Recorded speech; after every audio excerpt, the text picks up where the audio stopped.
നമ്മുടെ ഉള്ളിൽ ശക്തമായ വിശ്വാസം വേണം. നമ്മുടെ മനസ്സിന്റെ വിശ്വാസത്തെ തകർക്കാൻ പറ്റുന്ന മറ്റൊന്നുമില്ല. ഒരുപാട് കഴിവുകളുള്ള, ഒരുപാട് ശക്തിയുള്ള ഒരു ഉപകരണമാണ് നമ്മുടെ മനസ്സ്. നമ്മളെ നന്നാക്കാനും നമ്മളെ ചീത്തയാക്കാനും നമ്മുടെ എല്ലാ പ്രശ്നങ്ങളും മാറ്റാനും എല്ലാ പ്രശ്നങ്ങളിലേക്കും കൊണ്ടുപോയി നമ്മളെ പൂഴ്ത്തി വെക്കാനും ഈ മനസ്സിന് സാധിക്കും.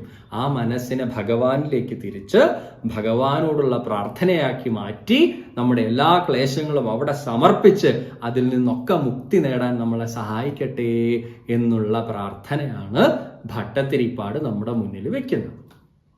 അദ്ദേഹത്തിന്റെ വാദം മാറുക എന്നുള്ളത് മാത്രമൊന്നുമല്ല, സകല ക്ലേശങ്ങളും മാറണം. സകല ക്ലേശങ്ങളും മാറിക്കഴിഞ്ഞാൽ നമുക്ക് മുക്തി ഉണ്ടാവും, മോക്ഷം ഉണ്ടാവും. ആ മോക്ഷത്തിലേക്കുള്ള പ്രയാണമാണ് നമ്മളൊക്കെ നടത്തിക്കൊണ്ടിരിക്കുന്നത്.